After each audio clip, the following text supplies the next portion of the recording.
Alors, je n'ai pas prévu de parler de l'évangile d'aujourd'hui, parce que je voulais vous parler de Pentecôte. Pourquoi? Parce que Pentecôte, ce n'est pas seulement le jour de Pentecôte. L'Esprit Saint, ce n'est pas seulement le jour de l'Esprit Saint. L'Esprit Saint, c'est toute la vie de l'Église. Il n'y a pas de vie d'Église sans Esprit Saint. Et effectivement, Dieu donne, par son Fils, l'Esprit Saint sur ses apôtres un certain jour, et c'est ça qu'on va regarder un peu aujourd'hui, quel jour et pourquoi ce jour, etc. Mais il est donné, pas une seule fois, il est donné une fois pour toute la vie, et il est donné à chaque instant. Il est donné à chaque instant. Donc ça, c'est très important. C'est pas un jour on a, et puis c'est fini, après il faut se débrouiller. À chaque instant, chaque jour, à chaque minute, le Saint-Esprit nous est donné si on a le cœur ouvert. Voilà. Donc il faut ouvrir son cœur pour recevoir le Saint-Esprit. Si on n'a pas le cœur ouvert, vous savez, le Saint-Esprit, il est discret, c'est pour ça qu'on lui demande « Viens et fais-en nous ta demeure ». On lui demande parce que il va frapper comme ça à la porte, mais si on n'a pas les oreilles bien ouvertes, il va rester dehors. Et donc, il faut le laisser entrer. Alors, qu'est-ce qui se passe avec la Pentecôte? Il y a Pâques, et il y a 50 jours plus tard, la Pentecôte. Et on dit que la Pentecôte est l'aboutissement de tout ce long voyage qu'on a fait depuis le dimanche du pardon, même depuis le début du triode. Et on dit que la Pentecôte serait au bout de ce chemin et que c'est une sorte d'effusion de l'Esprit Saint pour l'Église, mais aussi pour chacun de nous personnellement. Et donc c'est un peu aussi un renouvellement de l'Esprit Saint qu'on a reçu à notre baptême. Et l'Église tout entière, depuis sa naissance, le jour de Pentecôte, elle est née ce jour-là de l'eau et du sang du Christ à la croix, mais elle a déjà reçu à ce moment-là un embryon d'église avec Saint Jean et la Mère de Dieu, mais elle reçoit la plénitude du Saint-Esprit, l'Église, ce jour-là, le jour de Pentecôte. Et n'oubliez pas que c'est ce jour-là que l'Église se constitue comme corps du Christ, comme entité, on pourrait dire, comme communauté des croyants, et la preuve, c'est qu'il y en a plein qui se sont adjoints le jour de la Pentecôte. Et comme par hasard, les disciples, ils étaient tous réunis. Ils n'étaient pas forcément tous réunis tous les jours, les disciples. Mais ce jour-là, ils sont réunis, et ils sont réunis, nous dit le texte, dans la chambre haute, dans le cénacle.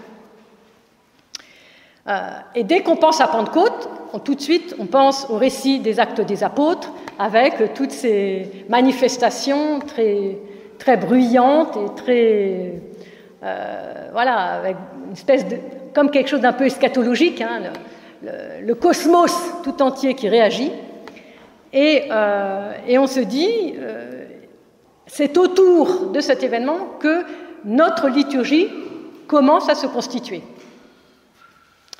Et qu'est-ce qu'on remarque dans le livre des Actes des Apôtres? C'est que c'est juste après l'élection de Matthias que l'Esprit Saint est donné aux apôtres. Donc il fallait absolument qu'ils soient 12.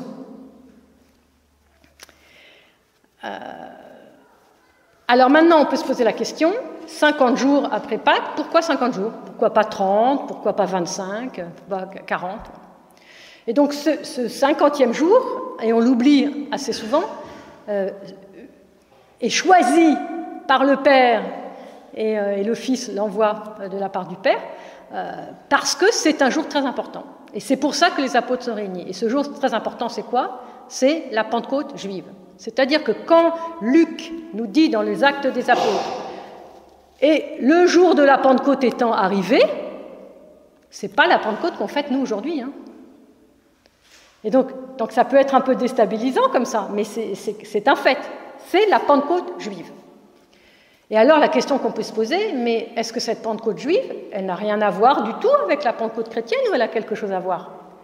Parce que si Dieu choisit ce jour-là, c'est qu'il y a une raison.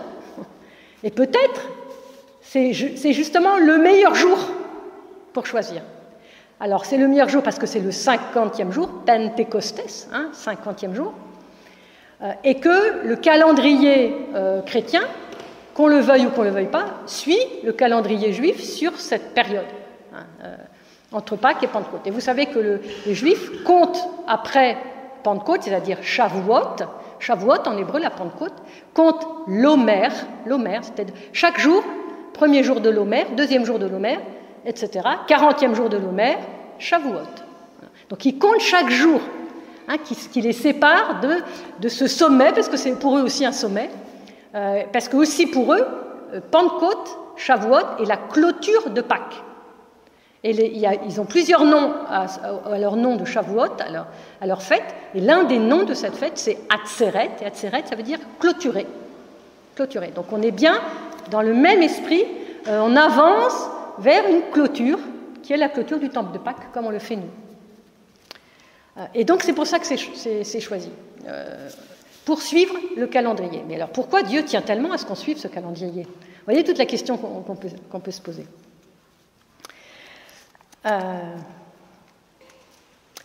Donc n'oublions pas que Pessah, Pâques, c'est pour le peuple hébreu la libération de l'esclavage d'Égypte. Donc il y a un aspect on pourrait dire très matériel.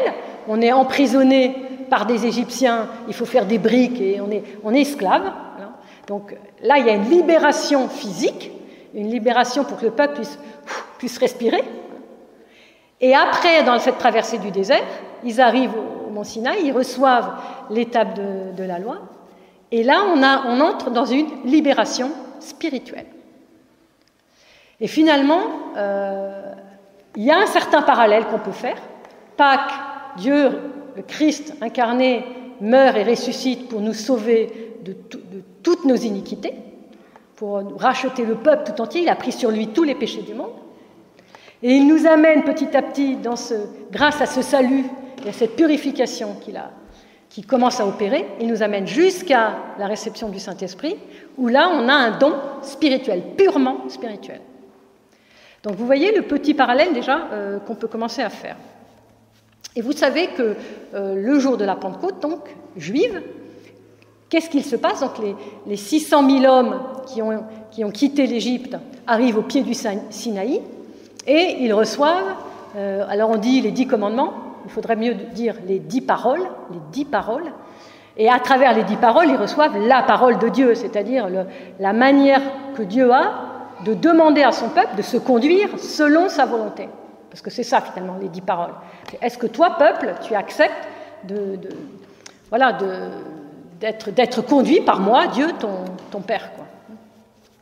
Et ils sont 600 000 au pied du Sinaï, et c'est ce qu'on appelle l'alliance. Ce qu'on appelle l'alliance. On connaît bien le livre de l'Exode, c'est l'alliance. Donc c'est l'alliance. Une alliance, c'est pas rien, une alliance. Tous ceux qui sont mariés ici savent ce que c'est une alliance. On tient tous une alliance. Et donc, dans cette alliance, il y a un aspect d'engagement mutuel, où le peuple, au pied du Sinaï, va dire, vous pouvez aller le vérifier, chapitre 24 du livre de l'Exode, va dire en hébreu, « Naaseh venishma », c'est-à-dire « nous ferons et nous écouterons ou nous obéirons ». Naaseh venishma. Nous ferons, on s'engage, nous, nos enfants, nos petits-enfants, voilà, on s'engage pour toutes les générations à venir. Et donc, il y a une sorte d'alliance qui est contractée, qui est ratifiée, et Dieu s'est engagé, mais ça, on le sait, il n'y a pas de difficulté. La difficulté, c'est comment l'homme s'engage et comment il tient son engagement. Et à ce moment-là, le livre de l'Exode nous dit qu'une fois que l'engagement est scellé, cette parole, elle arrive du Sinaï, et il y a des tonnerres, et il y a des éclairs, et la montagne est en feu. Elle était toute fumante, et personne ne devait s'approcher sous peine de mort. Et donc on a déjà ici l'idée de la parole qui brûle. On ne peut pas s'approcher impunément de la parole de Dieu. Voilà. On pourrait faire une comparaison, on ne peut pas arriver les mains dans les poches pour venir au calice. C'est pas possible, quoi. Donc vous sentez cette tenue, une certaine distance, et en même temps l'engagement pour bénéficier de cette flamme que Dieu veut poser sur les 600 000 hommes au pied du Sinaï. Alors, Shavuot, cette fête, elle est aussi associée à la moisson de froment. Donc, dans les pays méditerranéens, la récolte de blé est un peu plus précoce qu'ici. Et donc c'est aussi une fête agraire, comme pratiquement toutes les fêtes du calendrier juif.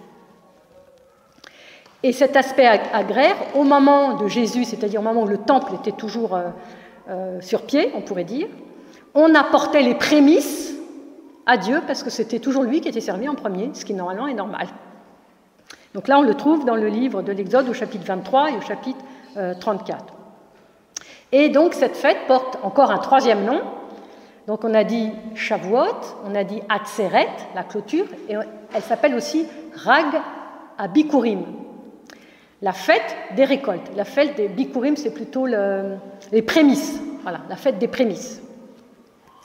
Et on portait au temple les prémices des toutes premières moissons. Et le rituel, il est décrit dans le livre de Lévitique, donc normalement tout ça on devrait le connaître très bien, parce qu'on devrait connaître très très bien le Premier Testament, parce que ça fait partie de nos Écritures. Vous compterez 7 semaines complètes, 50 jours après la Pâque. Et c'est pour ça que si on a 7 semaines complètes, eh bien on a Shavuot, qui veut dire les semaines, donc les 7 semaines. Et c'est le mot grec que nous on a gardé, c'est normal puisque c'est notre tradition, Pentecostes, pour dire Pentecôte, 50e jour.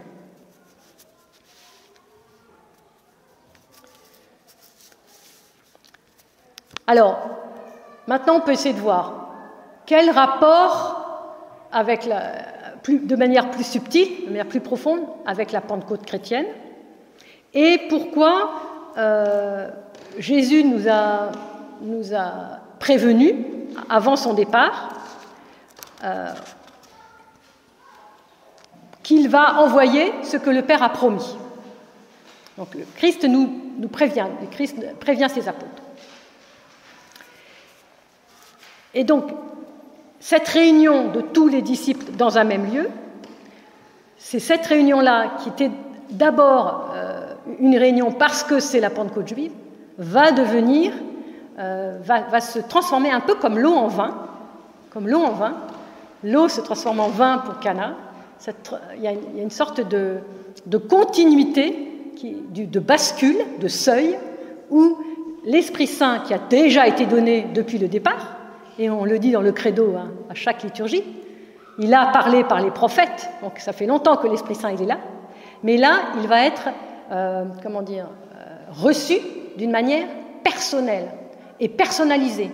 Et ce n'est pas pour rien que nous avons le lundi du Saint-Esprit, c'est que le Saint-Esprit, c'est plus seulement l'Esprit tel qu'il a été donné aux prophètes, c'est la troisième personne de la divine Trinité. Donc vous voyez, le seuil, il est vraiment très important et considérable. Mais le fondement est le même, on a une sorte de nappe phréatique commune, et puis le Christ nous emmène plus loin, l'Esprit Saint nous emmène dans notre tradition à nous, qui est la tradition chrétienne. Alors, si on regarde le synaxaire, ah oui, et en plus, l'Église ne reçoit plus la Torah, elle reçoit, c'est-à-dire que la Torah n'est plus un intermédiaire entre l'homme et Dieu, elle reçoit directement le feu de Pentecôte sans passer par intermédiaire.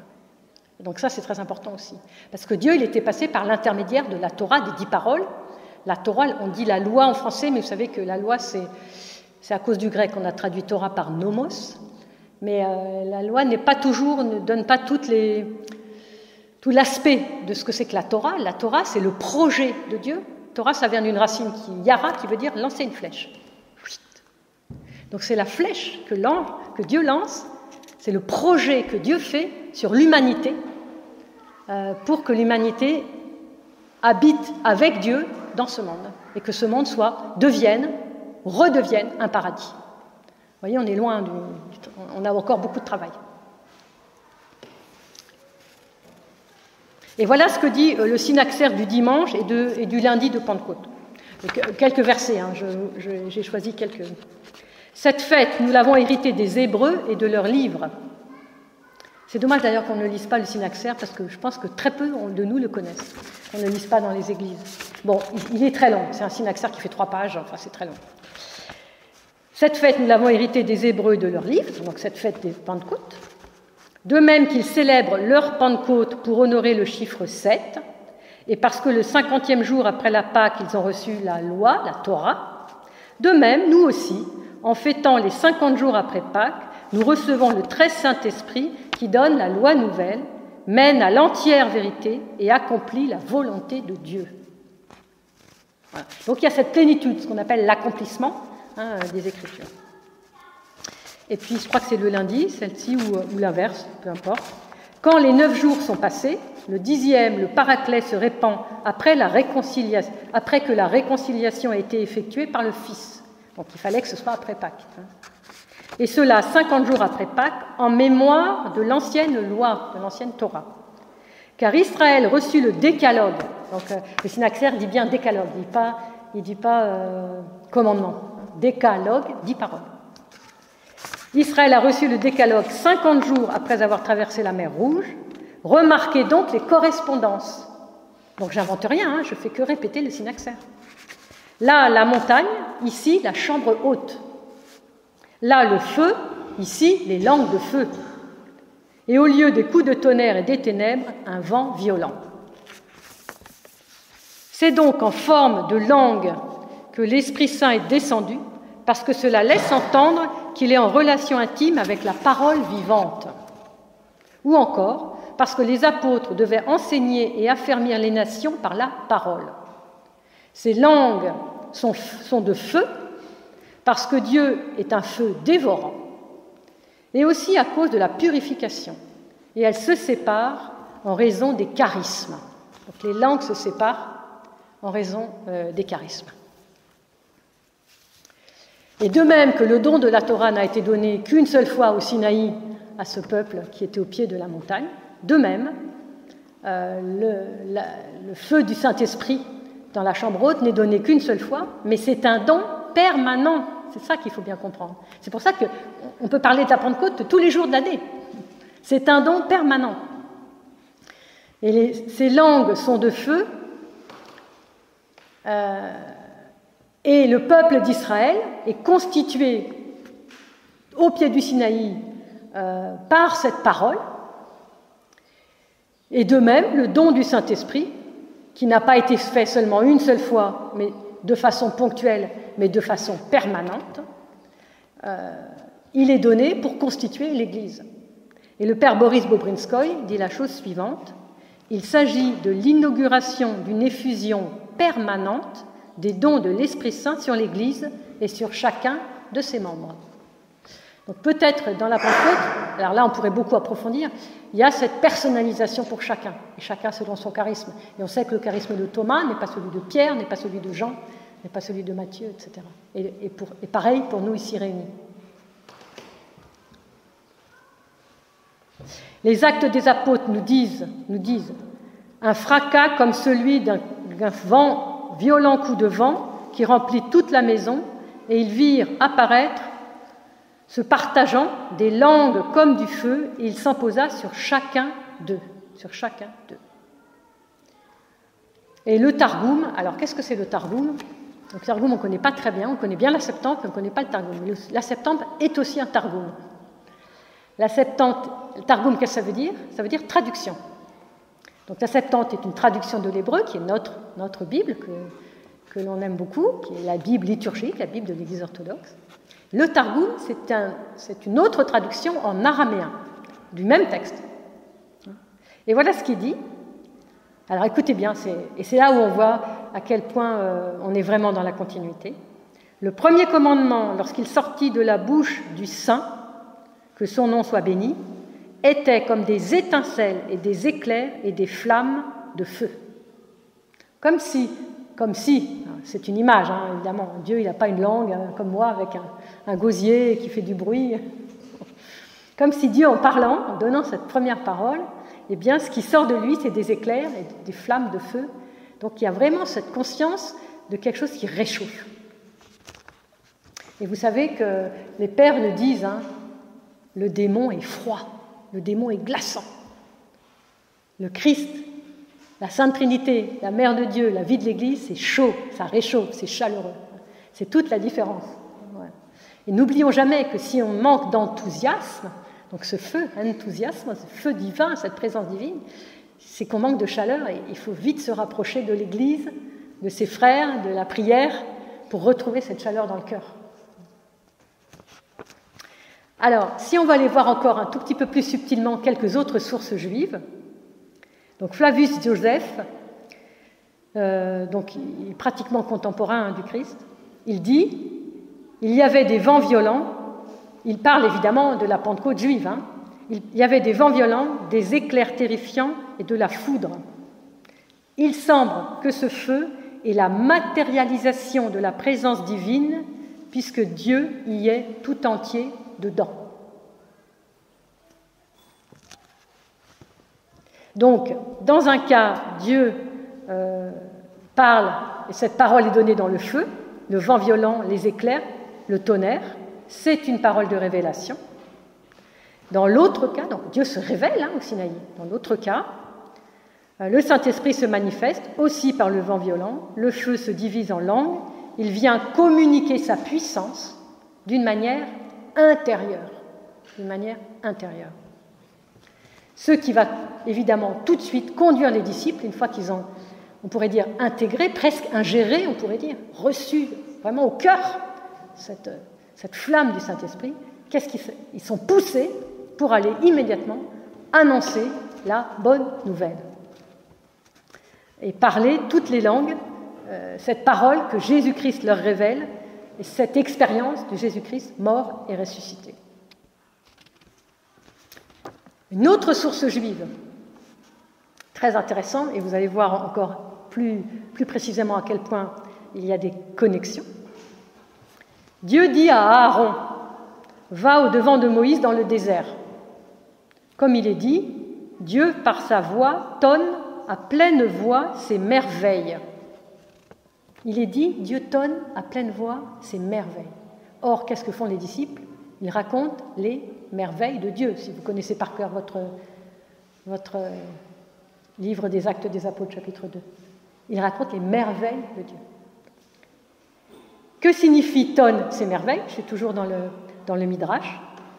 Lorsque le Saint béni soit-il donna la Torah sur le Sinaï, il fit voir à Israël par sa voix des merveilles.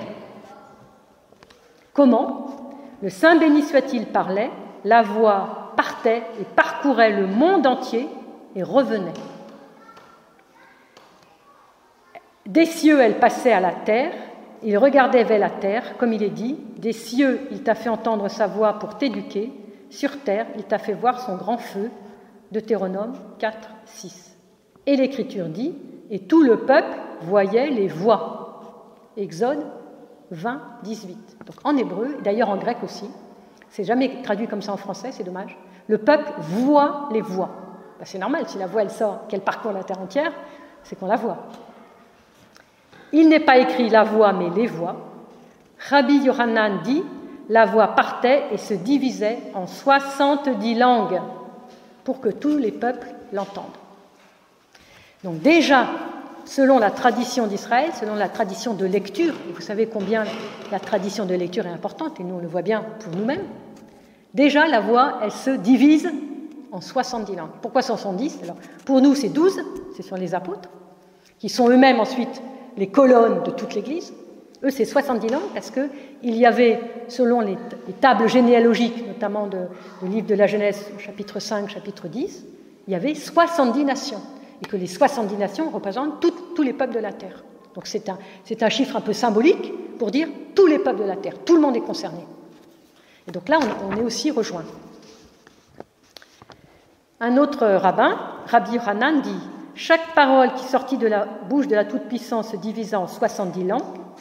Il a été enseigné dans l'école de Rabbi Ishmaël. Est-ce que ma parole n'est pas ainsi comme le feu, oracle du Seigneur, comme un marteau qui fait voler en éclats le rocher, de même que ce marteau fait que le rocher se divise en nombreuses étincelles, de même chaque parole qui sortit de la bouche de la Toute-Puissante se divisa en 70 langues. »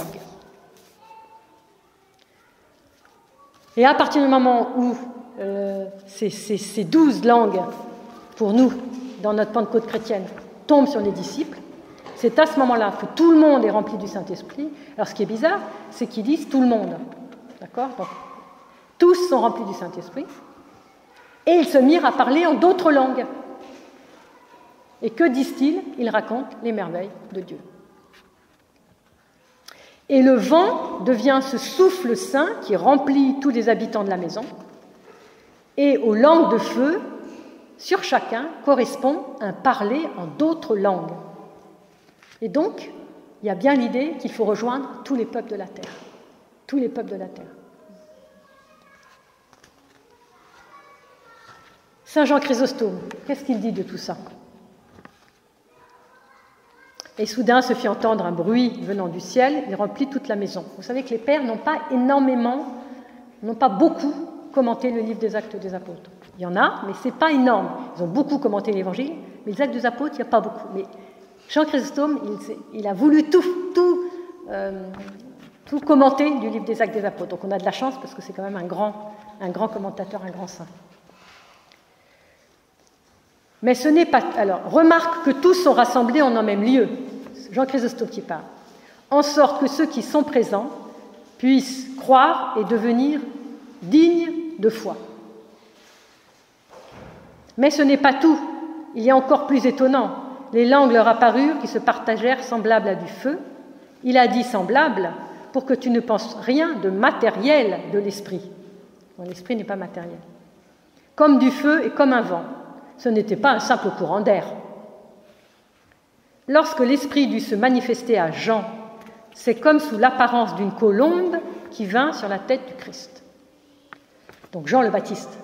Donc tout de suite, Chrysostome fait le lien entre l'Esprit Saint reçu dans la chambre haute et l'Esprit Saint que le Christ reçoit au moment du baptême. Donc c'est très intéressant comme lien.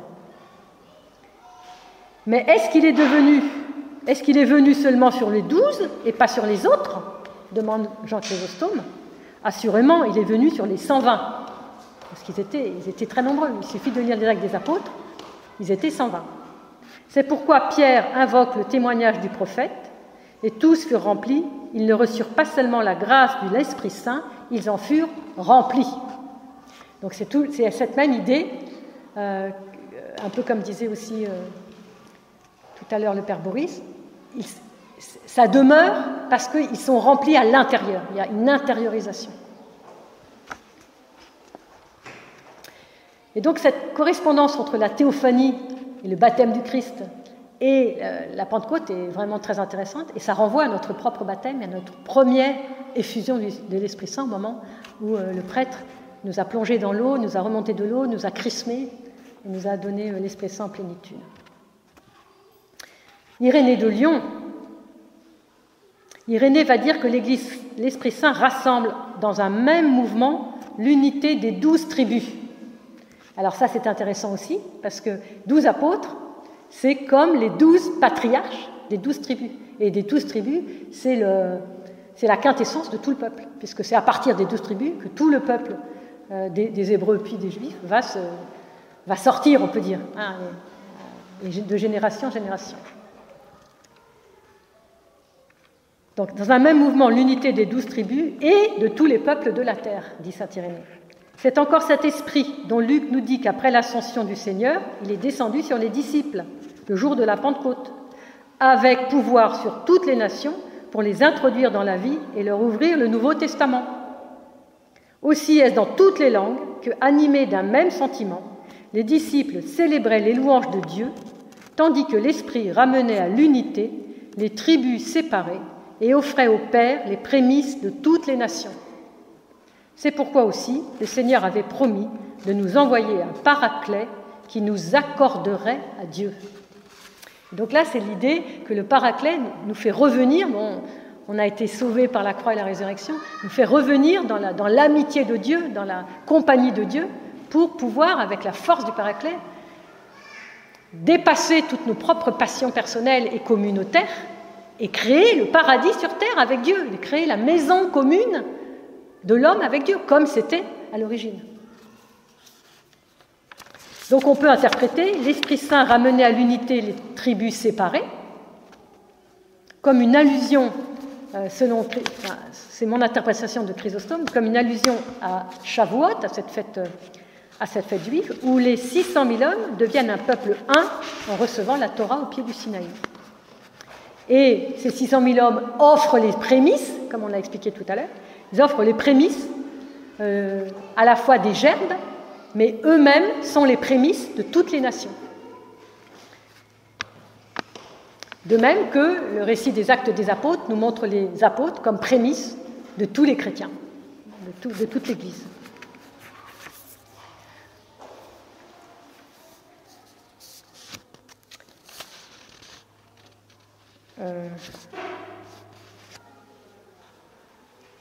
Alors Grégoire le Grand, il dit quelque chose de très intéressant aussi. C'est sous forme de langue de feu que l'Esprit s'est montré, parce que cet Esprit est coéternel au Fils. Donc cette conscience, voilà, de la coéternité, de la codivinité. Et que rien n'est plus proche de la parole que la langue, et que le Fils est la parole du Père. Ou encore, puisque c'est par la langue que se forme la parole, l'Esprit est apparu sous forme de langue, en sorte que quiconque est touché par l'Esprit Saint confesse, par sa parole, confesse celui qui est la parole de Dieu, c'est-à-dire le Fils unique. Donc si nous ne confessons pas le Fils unique, c'est que nous n'avons pas vraiment intégré l'Esprit Saint, nous n'avons pas vraiment reçu l'Esprit Saint, ou en tout cas il faut le redemander à chaque instant. Il ne peut nier, donc celui qui a reçu l'Esprit Saint, il ne peut nier la parole, car déjà il possède la langue du Saint-Esprit. Alors ce qui est extraordinaire chez Grégoire le Grand en plus, c'est qu'il montre que la parole divine, c'est une langue. C'est la raison pour laquelle la Bible est difficile pour nous. C'est la langue de Dieu. C'est Dieu qui nous parle. Et bien Dieu, il emploie des mots humains pour qu'on comprenne, mais ça reste mystérieux. Il y a quelque chose qui est un petit peu caché, qui est un petit peu complexe. Il faut dépasser des couches. Il y a toute une symbolique. Il faut apprendre la langue de Dieu pour comprendre la Bible. Et Grégoire le dit bien, la langue de l'Esprit Saint. Cette langue, il ne peut nier la parole de Dieu car il possède déjà la langue du Saint-Esprit. C'est un langage, c'est une langue, comme on apprend le grec, l'hébreu, le roumain, le français, etc. Parce qu'il fait à la fois brûler et parler ce qu'il a envahi. Donc on a le cœur chaud, quoi. Les docteurs ont des langues de feu, car lorsqu'ils prêchent, il faut aimer Dieu. Ils enflamment les cœurs de leurs auditeurs.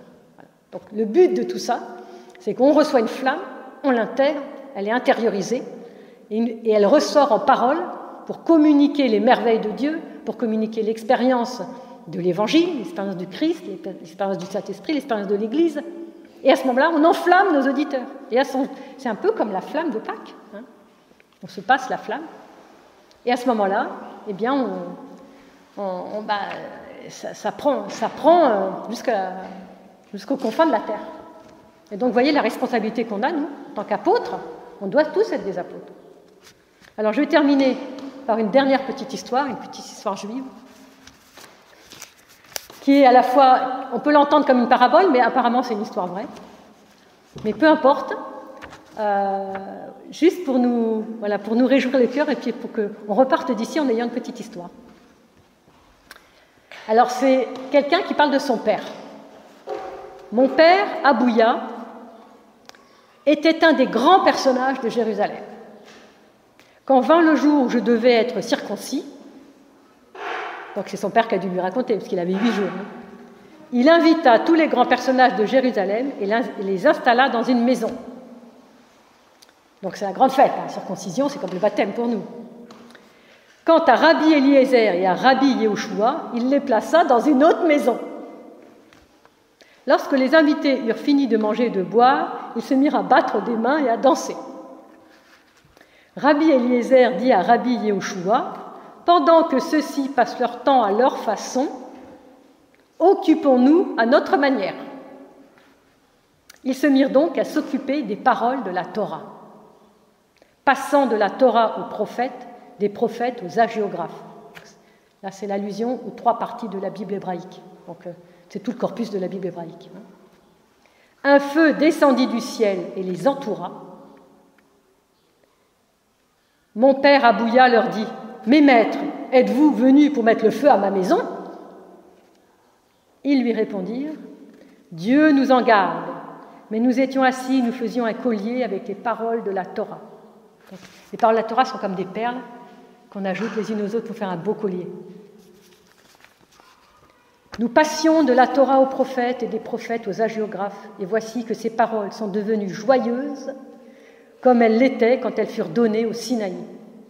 Et le feu s'est mis à les lécher, comme il les léchait au Sinaï.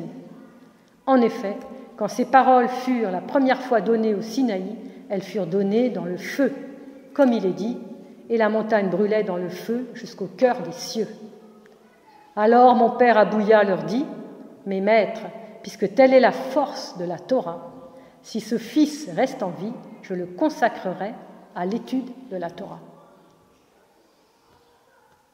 Voilà, je vais m'arrêter là. Merci. Maintenant, je crois qu'il y aura un petit échange. S'il y a des questions-réponses. Voilà, tout est ouvert. Je fais court exprès pour pas trop... Dans le temps qui nous reste, parce que dans pas longtemps, il y aura un baptême, j'aimerais bien savoir connaître plus de renseignements sur l'Homère. Je sais bien que c'est une gerbe de céréales, qu'on offre, pas le premier, mais le second jour des Pâques. Oui. Alors, il y a une controverse. Certains disent que c'est le lendemain, et certains disent bon. Il y a une petite controverse, mais... Enfin, disons qu'il y a deux traditions, voilà, mais peu importe. Ce qui est important, c'est qu'il porte une gerbe. L'Homère, en fait, c'est une quantité. C'est une quantité. Et donc, le mot Homère, ça désigne une quantité. Donc, c'est une quantité de gerbe qui est apportée au temple tous les jours après Pâques. Et c'est le mot qui a été gardé pour désigner le comptage des jours entre Pâques et Pentecôte. Donc, 3e jour, 4e jour, 10e jour, 20e jour de l'Homère. Donc, si vous entendez un jour 20e jour de l'Homère, vous direz, moi je sais. C'est le 20e jour après la Pâque juive. Donc, vous serez très savant.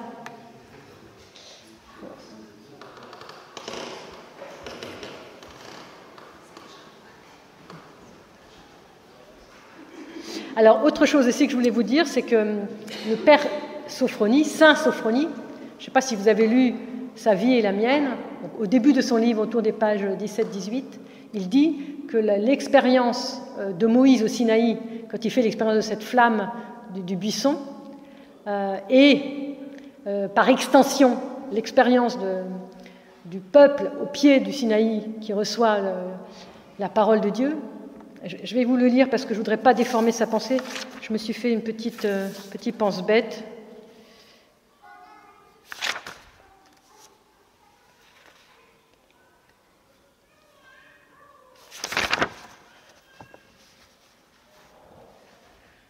Bon, je ne trouve pas. Il dit que c'est l'événement le plus extraordinaire, le plus important dans toute la civilisation humaine. Bien entendu, avant le Christ. Donc c'est très intéressant que Père Sophronie, qui est quand même un grand saint, il ait senti que cet événement avait fait basculer finalement tout le cosmos, toute l'humanité dans autre chose. Et il dit que ceux qui se tenaient au pied du Sinaï, ils avaient quelque chose de l'ordre de la sainteté. Et c'est ce que disent aussi évidemment les rabbins. Et donc là c'est intéressant parce que là on voit bien ces parallèles où Dieu choisit un peuple, Dieu choisit 12, et puis ensuite ça se transmet, c'est-à-dire que sa sainteté, parce que finalement pourquoi on fête tous les saints, c'est parce que c'est le fruit le plus sûr du Saint-Esprit, c'est la sainteté. C'est la sainteté. Et le Saint-Esprit, il est donné pour ça aussi. D'ailleurs, c'est pour ça que Saint Séraphin de Sarov dit qu'il n'y a rien de plus important que l'acquisition du Saint-Esprit. Parce qu'il n'y a rien de plus important que la sainteté, mais la sainteté pas pour juste être saint comme ça, c'est parce que le saint, c'est celui qui a guéri ses passions. Il a réussi à dépasser toutes ses passions, il a réussi à se laisser guérir par le Saint-Esprit, par le Père, par le Fils de toutes ses passions, et qu'il est totalement apaisé, fais ta paix dans ton cœur et des milliers viendront à toi.